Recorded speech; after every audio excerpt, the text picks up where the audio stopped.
এটা কিছু খাচ্ছিস তুই? তো দেখে মনে হচ্ছে খাচ্ছি। এমনি বললাম। কিচ্ছু নেই, এটার মধ্যে কি বলতো, আটা। কি করতে চলেছি, পরোটা বানাবো।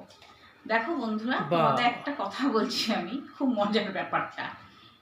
আমি সব কিছু ভালো মতন বাজার থেকে কিনে কাটে আনি, সব কিছু বুঝতেও পারি ভালো মতন।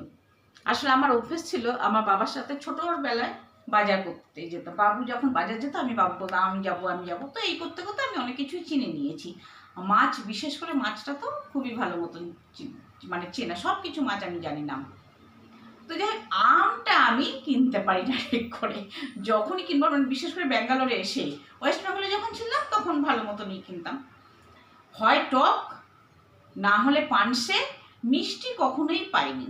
তো কালকে আম নিয়ে এসেছিলাম, দেখো কি মিষ্টি আম, কপালে খুব ভালো আম পেয়েছিলাম কালকে।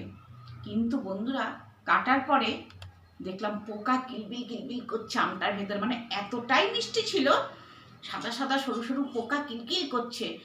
আমি সঙ্গে সঙ্গে নিয়ে ফেলে দিয়েছি। তার মধ্যে থেকে একটা আমি বাঁচাতে পেরেছি, একটা আম।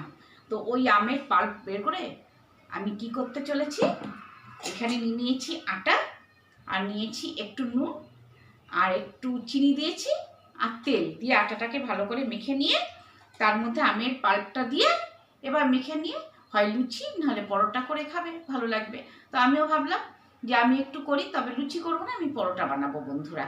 তাই আমি তোমাদের সাথে এটা আমি শেয়ার করলাম। দেখো, এটা আমি একবার খেয়েছিলাম, আমার মা করে খাইয়েছিল, খুব সুন্দর হয় খেতে। তাই আমি ভাবলাম যে তোমাদের সাথে এটা আমি শেয়ার করি। এই যে আমের পাল্পটা দিয়ে, জল টল দেবো না, পুরোটাই আমের পাল্প দিয়ে মাখবো। তো চলো বন্ধুরা, কেমন লাগলো আমাকে একটু জানিও প্লিজ। চলো, আমার তো দারুণ লাগলো। তো ভালো লাগে, খেয়ে দেখবি আরো ভালো লাগবে। হ্যাঁ, ওটা কি দিয়ে খাবো? আলুর দম আছে, আলুর দম দিয়ে খাবি? ও সাবাস, খাবি আম দিয়ে আলুর দম দিয়ে? আমের পরোটা। আচ্ছা আচ্ছা, আমের পরোটা। পরোটা দিয়ে আলুর দম দিয়ে। क्या बात है বন্ধুরা, সবাই খাবেন আপনারাও বাড়িতে করে।